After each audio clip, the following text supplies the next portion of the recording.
Niwala ang mga taga roon sa pahayag na ito mula sa Diyos. Kaya nag-ayuno silang lahat at nagdamit na pangluksa bilang tanda ng lubos na pagsisisi at pagtalikod sa kanilang kasalanan. Kayo po?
Yan. Tuloy po tayo. Handa na po tayo makinig sa umagang ito? Ayan. Kung handa na po, pwede pong makahingi ng pakiusap na pwede pakisilent po ng ating cellphone para hindi po tayo makadistract sa ating mga katabi, lalo-lalo sa mga nakatulog na. Baka mamaya magising sila dahil sa cellphone nyo. Anyway, let's continue po sa ating first point. Yan. Sabi dyan, first point natin, second chance from God. Muling sinabi ni Yahweh kay Jonas, pumunta ka sa lungsod ng Ninibe at ipahayag mo ang pinasasabi ko sa iyo. Nagpunta nga si Jonas sa Ninibe. Malaki ang lungsod na ito. Aabutin po ng 3 araw kung ito'y lalakarin.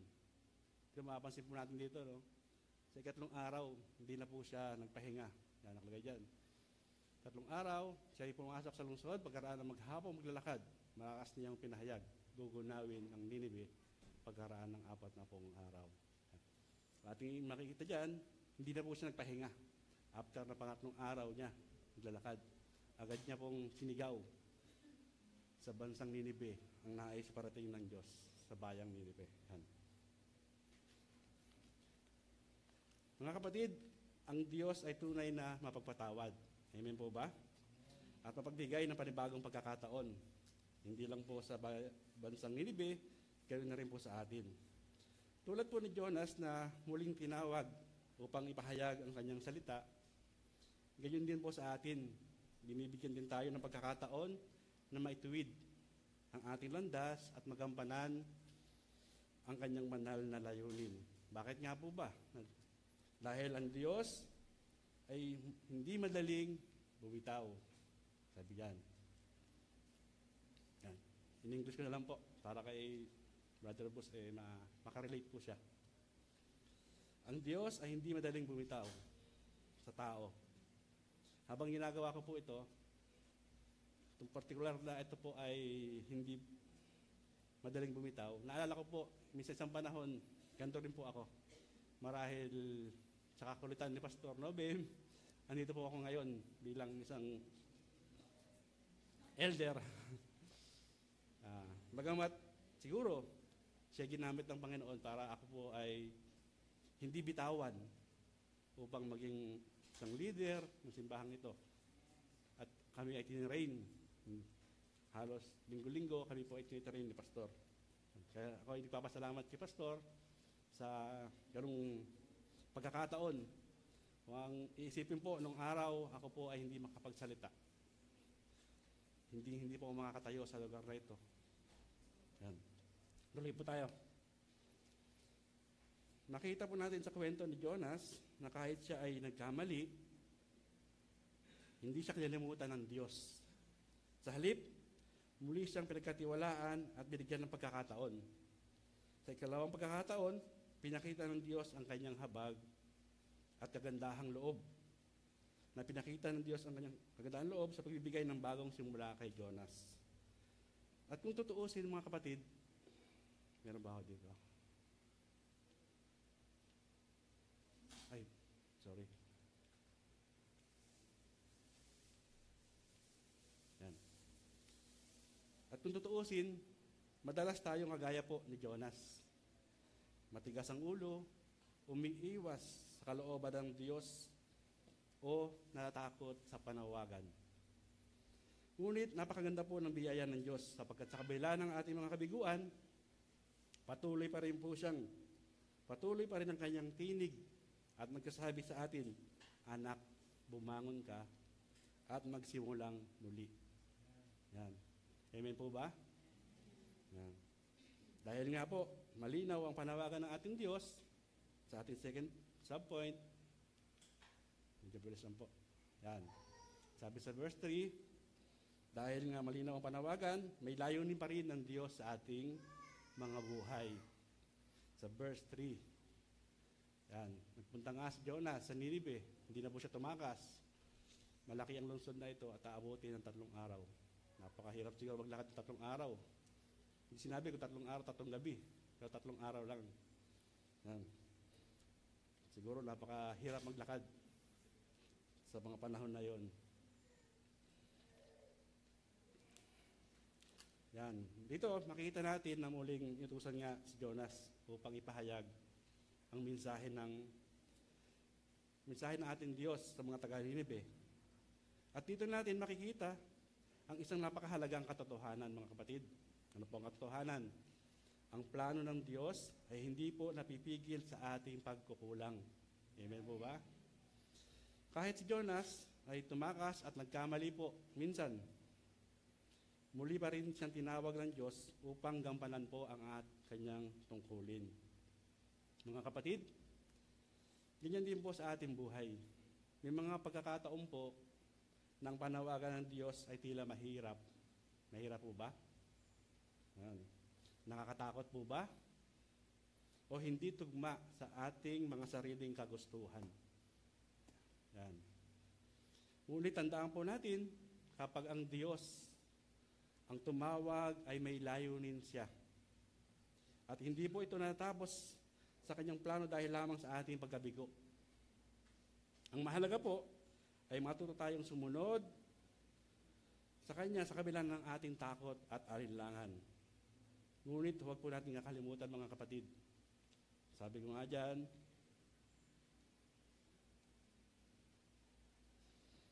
mas mainam na pong sumunod kahit mahirap po, kaysa naman tumakas at magsisi sa huli. Dahil ang magsisisi ay nasa huli. Yan po. It's better to obey even if it's hard than to run away and regret it later. Yan, mga kapatid.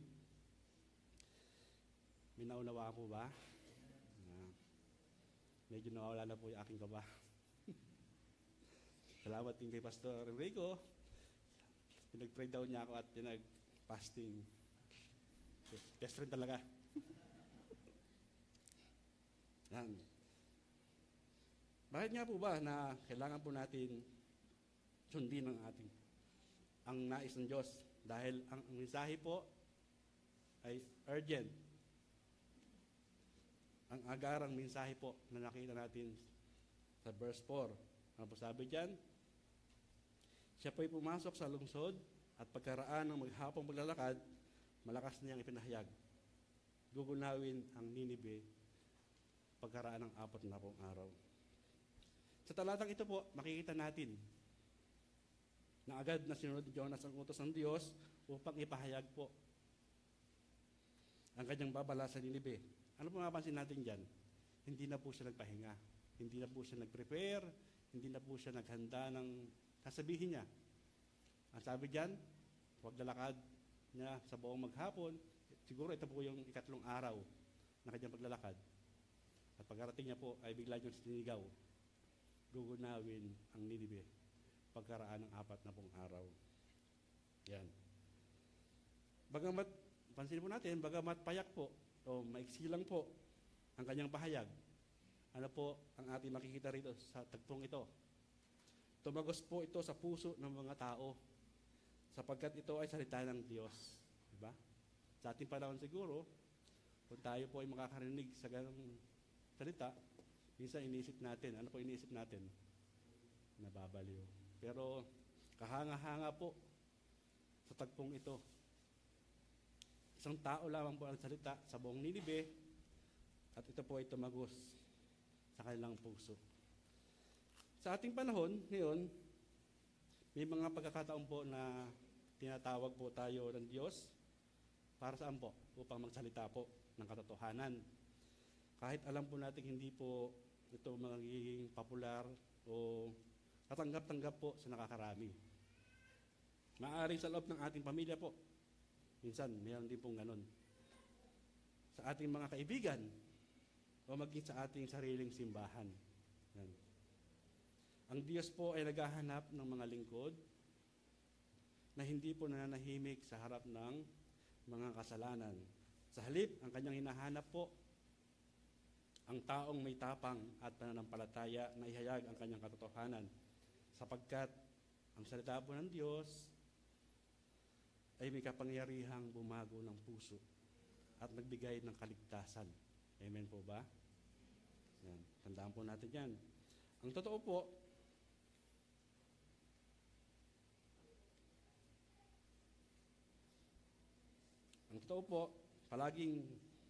hindi po palaging kailangan ng magagandang pananalita o mahabang mga paliwanag. Dito makita po natin, sapagkat ang isang payak na mensahe, malinaw na naihahayag po ang kapangyarihang katotohanan ng Diyos. At ang katotohanan ito, kahit sa simpleng paraan, ay may kakayahang umantig ng puso, magbago ng buhay, at maghatid po ng kaligtasan. Tanungin po natin ating mga sarili.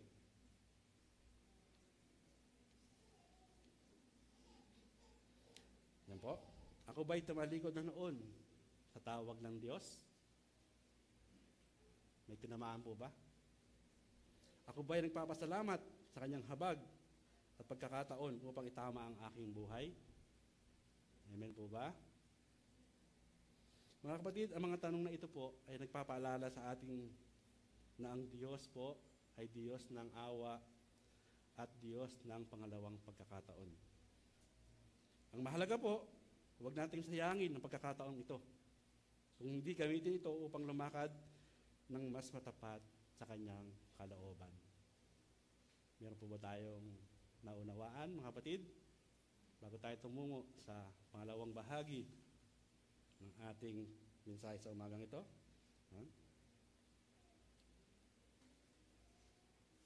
Yan po. Medyo maaga. 30 minutes lang po ang aking estimated time dito. Yan. Pangalawang bahagi po na napakahalaga ng ating pag-aaralan. Sabi po dyan, tunay na pagsisisi ng tao o true repentance of man. Sabi po dyan, yan, medyo mahaba po.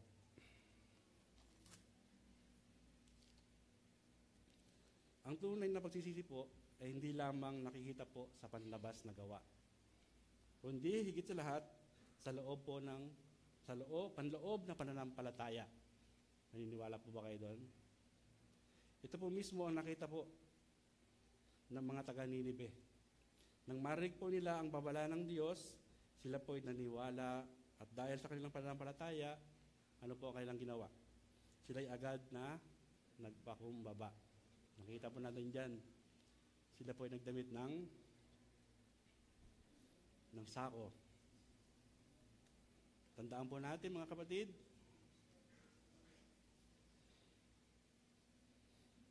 ang tunay na pagsisisi po ay hindi lamang sa emosyon o panlabas na gawain, kundi bunga ng pananampalataya sa Diyos.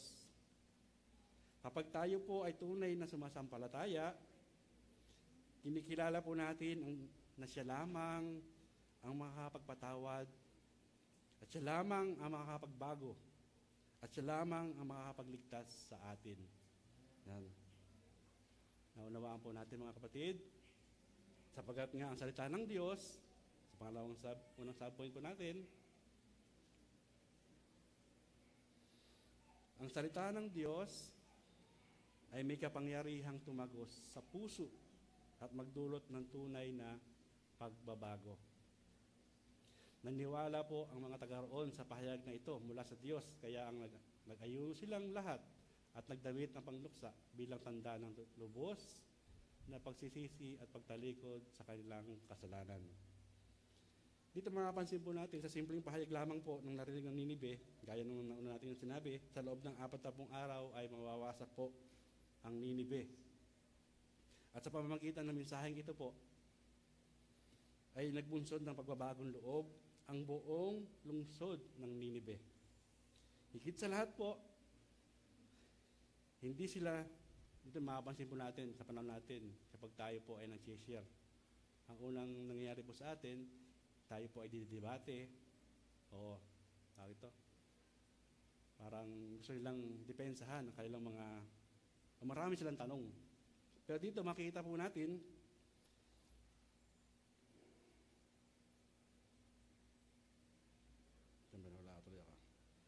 hindi po sila nakipagtalo at hindi nila kinwestiyon si Jonas.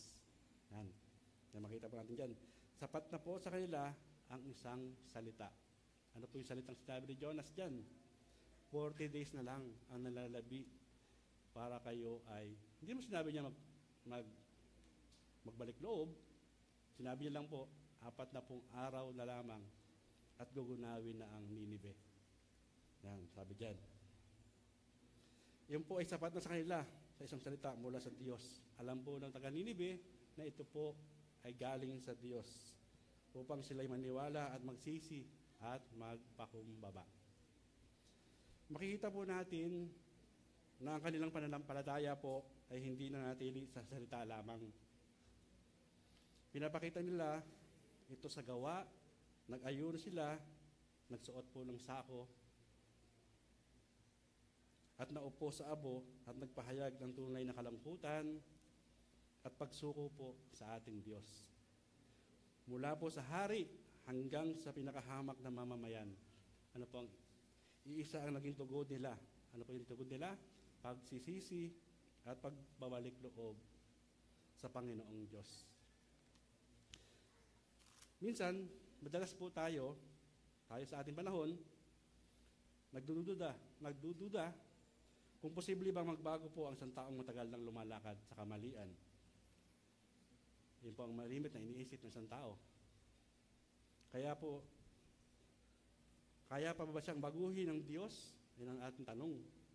Ngunit, pinapakita sa atin ng talatang ito na ang isang simpleng mensahe po mula sa Diyos ay sapat na upang magdala po ng malawakang pagbabago sa isang tao, sa isang pamilya, o maging sa isang buong bayan.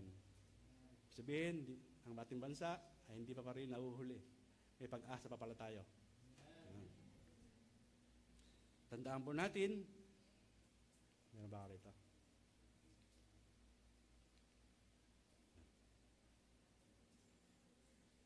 Ang kapangyarihan po na magdala ng tunay na pagbabago ay hindi po nakasalalay sa husay ng tagapagsalita, kundi sa kapangyarihan ng mismong salita ng ating Diyos.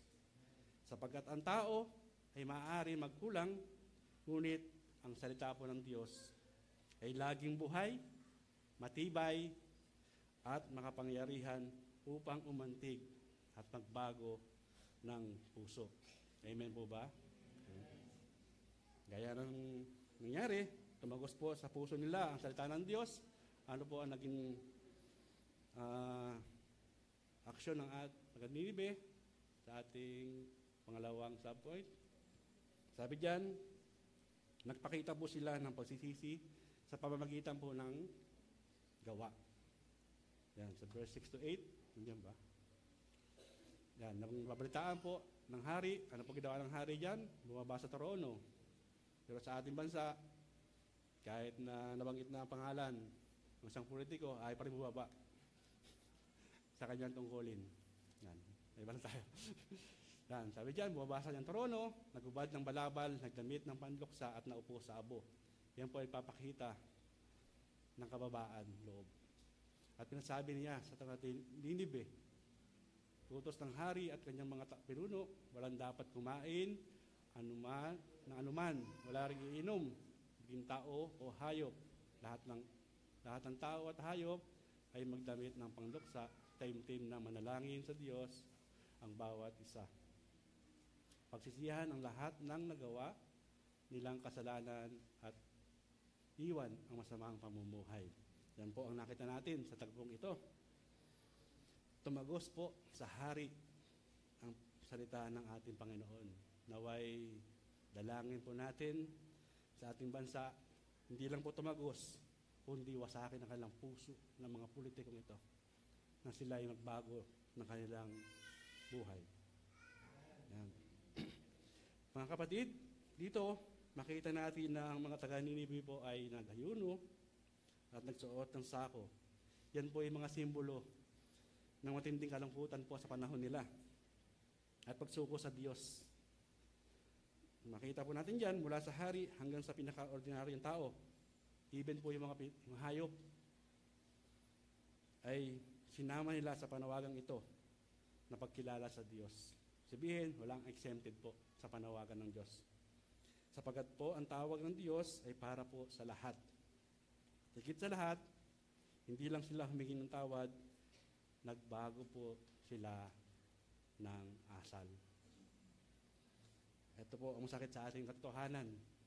Subalit kung titingnan natin ang ating panahon, sa ating panahon, marami po ang nasasabing, Lord, patawad. Lord, sorry. Lord, hindi ko na po uulitin. Ano po ang nangyayari? Ngunit, nanatili pa rin sa parehong pamumuhay. Ang tunay na pagsisisi po ay hindi lamang sa pananalita, kundi pagbabago po ng ating puso at nakikita sa ating mga gawa, sa ating pamumuhay sa araw-araw. Yan. Amen po ba, mga kapatid? Tuloy po tayo.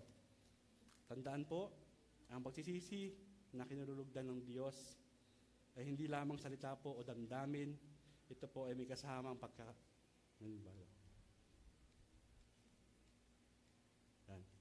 May kasama pong pagkilala sa kasalanan. Ano ba sabihin nun? Inaamin po natin ang ating pagkakamali at hindi ito tinatago o dinadahilan. Marami sa atin, ibis na aminin, dinidinay pa. Gumagawa pa ng ibang dahilan. Yan po ang masakit na katotohanan sa ating panahon. Even sa ating mga narinig na balita. Pagpapakumbaba, ibig sabihin, lumalapit tayo sa Diyos na may pusong durog at handang magpasakop. Yan. At ang pangatlo, pagbabago po ng ating buhay. Ang pagsisisi ay nagbubunga ng alin po, konkretong aksyon, pagtalikod po sa kasalanan at pagsunod sa kalooban ng Diyos. Yan, mga kapatid. Yan ba ang English version. Hindi po sapat ang emosyon, mga kapatid. Hindi sapat po ang pandaliang luha lamang, yung bang iiyak ka ngayon, o damdamin ng kalungkutan. Ano po ang kailangan natin? Sundan po ng konkretong aksyon ng pagbabago ng asal at pagtalikod sa kasalanan. Doon nakikita ang pagsisisi totoo at pananampalataya sa buhay. Hindi yung parang, Lord, patawad. Paglabas mo naman dito, alam nyo na, nakalimutan na ang kanyang sinabi. Yan. Sabi nga sa James 2, verse 17, sapagkat ang pananampalataya na walang gawa ay patay. Ngunit, ang pagsisising may kasamang pagsunod at pagbabago ay siyang tunay na kinalulugdan ng ating Diyos. Yan. At dahil nga sa tunay na nagsisi ang ating mga taga-Ninive, nagkaroon po sila ng pag-asa. Yan, sa verse 9. Medyo matawas tayo. Sa verse 9 po, naging dulot sa mga taga-Ninive ang kanilang ginawa. Nagkaroon po sila ng pag-asa sa Diyos. Nakita po natin sa verse 9, ang sabi dyan, sabi ng hari, baka sa paraang ito'y mapawi ang galit ng Diyos, magbago siya ng kanyang pasya, at di niya tuloy ang balak na pagpatay sa atin. Yan. Ang hari po mismo ang sabi yata niyan. Mga kapatid, sa kabila po ng malinaw na hatol, may pag-asa po. Dito natin makikita na mas pinili po ng hari at ng mga tao na kumapit sa pag-asa kahit na malinaw po na may nakatakdang kaparusahan. Naniniwala sila na hindi pa po huli ang lahat. Sabi nga sa ating panahon, hanggat may buhay, may pag-asa. Hanggat may buhay, may pagkakataon. Sabi diyan. Yan po ang ginamit ng mga taga-Ninive. Pagkakataong iyon upang magbalik loob sa Diyos. Nakita po ng hari na may pag-asa pa. Nakikita pa siyang pag-asa. Sapagkat naunawaan niya na ang Diyos ay kilala bilang sa kanyang kabutihan. Hindi siya nalulugod sa pagwawasak po ng tao, kundi sa kanilang pagbabalik at pagsuko sa ating Diyos. Tandaan po natin mga kapatid, wala pong kasalanan hindi kayang patawarin ng ating Diyos. Bagamat ang bansang Ninive po ay kilala po sila sa matinding kasamaan. Binigyan pa rin sila po ng pagkakataon na magsisi. At ito po ay nagsisilbi po sa atin, paalala sa atin. Kaano man po kalalim ang ating kasalanan, tandaan po natin, kaano man kalalim ang ating kasalanan, kaano man katagal tayo lumayo, na laging may pag-asa sa Panginoon kung buong puso tayo magbabalik loob sa Kanya. Tandaan po natin yan. Huwag tayo mawawala ng pag-asa. Kahit yung pinakamasamang tao sa mundo, siya sabi ng ating Panginoon ay may pag-asa pa. Yan. Kaya may isa pa akong katanungan dito, mga kapatid, bago tayo tumako sa huling kabanata.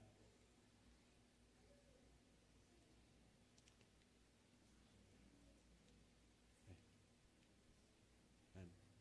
Ang tanong po, mga kapatid, kapag tayo ba ay nagsisisi, nakikita po ba ito sa ating pananampalataya at tiwala sa Diyos? O nanatili lamang ito salita at sa labi? Tandaan po natin mga kapatid, ang biyaya po ng Diyos ay hindi po lisensya para tayo ay patuloy at paulit-ulit na gumawa ng kasalanan. Yan. Tandaan po natin yan. At dahil nga sa lubos nilang pagtitiwala, sila po ay nagkaroon ng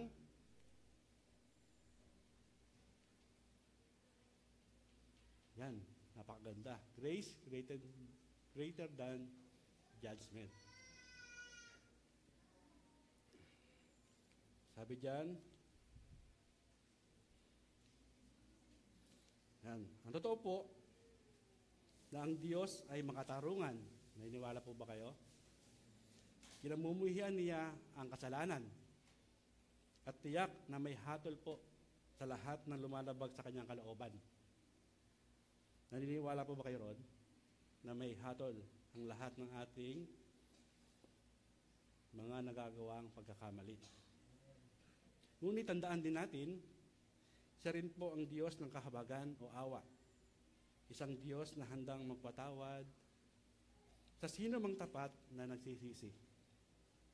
Hindi niya kalooban na tuluyang kapahamakan ng tao, kundi makita tayong magbabalik loob at muling lumalapit sa Kanya. Sa aklat po ni Jonas, dito po nakita natin ang Ninive ay isang lungsod na kilala nga sa matinding kasamaan. Ay binigyan po ng Diyos ng bagong pagkakataon. Nang sila'y magpakumbaba, nagsisi at tumalikod sa kanilang masamang gawa, ipinakita po ng Diyos ang kanyang walang hanggang kabutihan. Sa halip po na kaparusahan, ipinadama niya ang kanyang awa at nagkaloob ng panibagong simula. Sabi nga, eto, may na-add po na ako dito kaninang umaga, pagkagising ko. May na-add ako na sabi nga dyan, may bagong simula. Kung ang Diyos po ay handang magbigay ng panibagong simula sa mga nagkakamali, ganoon din sana tayo sa ating kapwa, mga kapatid. Sa halip na magkimkim ng galit, pilitin natin magpatawad. Ang tunay na magpapatawad ay hindi lamang nagpapalaya sa nagkakasala po, kundi higit sa lahat, nagpapalaya rin sa ating puso upang maranasan po ang kapayapaan ng ating Diyos. Sabi nga sa verse 10, at nakita ng Diyos. Hindi lamang narinig ng Diyos ang kanilang mga salita at hindi lamang nakita ang kanilang mga gawa. Ang nakita ng Diyos ay ang pagbabago ng kanilang pamumuhay. Sabi nga dyan, ang kanilang pagtalikod sa kasamaan. Hindi lang sinabi ng Lord, patawad, kundi may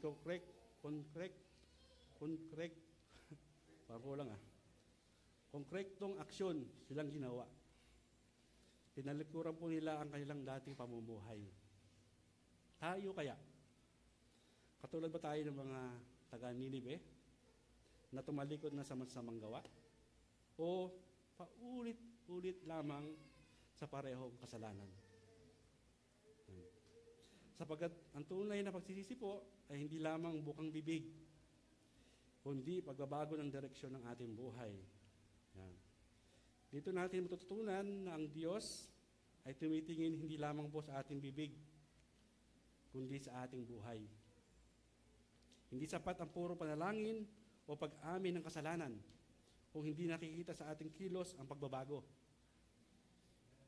Ang tunay na pagsisisi po ay nakikita sa gawa, sa pagtigil sa kasalanan, at sa pagpili ng tama at pagsunod sa kalooban ng Diyos. At dahil doon sa ginawa nila, sabi ng ating Panginoon, hindi na pinarusahan ng Diyos ang mga ito tulad ng kanyang naunang sinabi. Dito natin nasaksihan ang Diyos na handang magpatawad po at magpakita ng habag sa sinumang tunay na nagsisisi po. Bagabat nararapat lamang na parusahan nga po ang Ninive dahil sa kanilang hatol, dahil sa kanilang matinding kasamaan, pinili po ng Diyos na bawiin ang kanyang hatol. Na makita niya ang kanilang pagpapakumbaba at pagbabalik loob sa Diyos. Yan mga kapatid, sa ating pagtatapos, may isa po uling katanungan. Nakikita ba sa aking buhay ang bunga ng tunay na pagsisisi?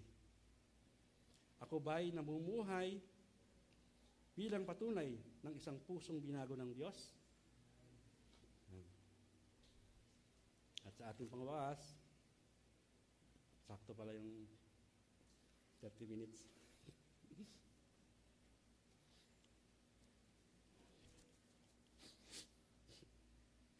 Hirap tumayo rito. Sisipulin ka talaga. Yan, sa conclusion po, sa ating pagkatapos.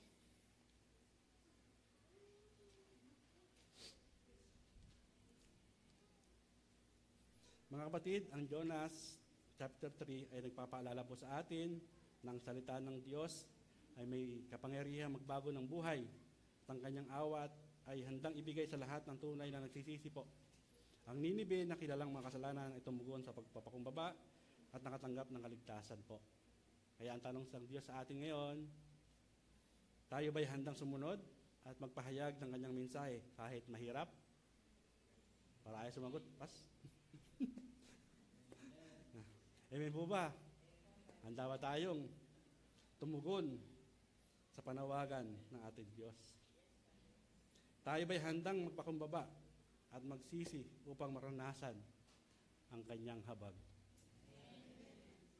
Mga kapatid, kung ang buong Ninive nga ay nagbago dahil sa isang simpleng mensahe, gaano pa kaya ang magagawa ng Diyos sa ating buhay at sa ating bayan sa ngayon kung tayo'y tapat na susunod at magpapakumbaba sa Kanya?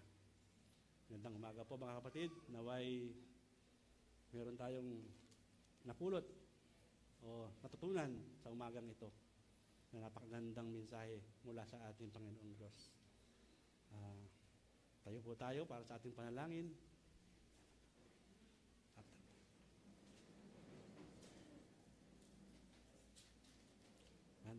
Let's pray.